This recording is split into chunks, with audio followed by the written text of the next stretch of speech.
Kurnool power grid project భూసేకరణకు రంగం సిద్ధం చేసింది ప్రభుత్వం. రైతుల నుంచి బలవంతంగా భూసేకరణకు సిద్ధమైంది.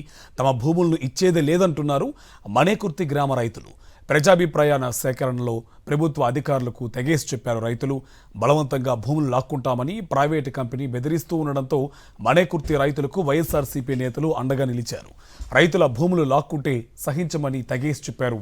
బలవంతపు భూసేకరణను నిరసిస్తూ ఎమ్మెల్యే విరూపాక్షి ఆధ్వర్యంలో నిరసన చేపట్టారు. రైతులతో కలిసి బళ్ళారి ఆధోని రోడ్డుపై ధర్నా చేపట్టారు ఎమ్మెల్యే విరూపాక్షి.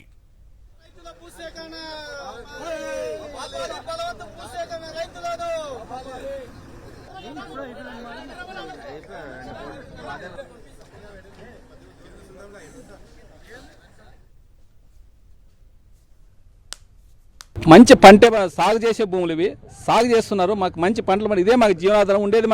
మా గ్రామానికి మనేకుర్తి గ్రామానికి 300 ఎకరాలు ఉంది. దాంట్లోనే 200 ఎకరాలు తీసేసుకుంటే మా బతికెట్లా మేము ఎక్కడ పోవాలా ఇక్కడ నుంచి అనే విధంగా మేము మా భూములు మంచి భూములు ఇచ్చేతరు లేవు. కొన్ని సాగు పనికిరాని భూములు కొన్ని ఉన్నాయి. అక్కడ ఎంత కావాల్సిన మేము ఇస్తామని వాళ్ళు చెప్తున్నారు. అయినా కానీ అధికారులు అయితే చాలా ఈరోజు ఎంత దుర్మార్గంగా ఉందంటే ఈ కూటమి ప్రభుత్వం వచ్చినాక వాళ్ళ రైతులకి పట్టించుకున్న పరిస్థితి లేదు. వాళ్ళు ఏమో అనుకుంటే వాళ్ళు సాధించే విధంగా ఈరోజు భూ హక్కు చట్టం తీసుకుని వచ్చి మేము దాన్ని యాక్టివే చేసుకుంటాం మేము అనే రకంలో ఆర్డీఓ గారు మాట్లాడేది మంచి పద్ధతి కాదు. ఉండే తక్కువ భూమి ఉంటుంది, ఆ భూములు కూడా ఇచ్చుకొని ఆ ఫ్యామిలీలు ఎక్కడికి పోవాలి? ఇప్పుడు ఏదో ఊర్లో ఉంటే ఎకరా కూడా ఈరోజు ఈ రోడ్డు పక్కన కాబట్టి 50 లక్షలు డిమాండ్ అవుతా ఉంది. ఎందుకంటే హైవే రోడ్ అవుతా ఉంది కాబట్టి ఈ పరిస్థితుల్లో తక్కువ రేట్లకు ఇచ్చి వాళ్ళు ఎక్కడికి పోవాలా? వాళ్ళంతా కుటుంబాలన్నీ కూడా ఎక్కడికి పోవాలా? ఇష్టానుసారంగా ఆర్డీఓ గారు మీటింగ్లో చూసినప్పుడు ఏమంటా ఉన్నారంటే మేము ఇచ్చేది 18 లక్షలు.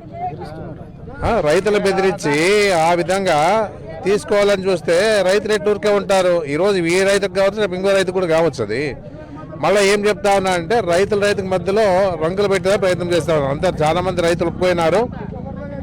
మీరు ఇచ్చినా ఒకటి ఇకపోయినా ఒకటి, మేము ఏదైనా చేయగలుగుతామని చెప్పి బెదిరిస్తా ఉన్నారండి. ఇంకెంత దిగజారుతా ఉంది ప్రభుత్వం అనేది. అదే జగన్మోహన్ రెడ్డి అధికారంలో ఉన్నప్పుడు 50 లక్షలు అంటే 50 లక్షలు రైతుకి ఇయ్యండి అని చెప్పేవాడు.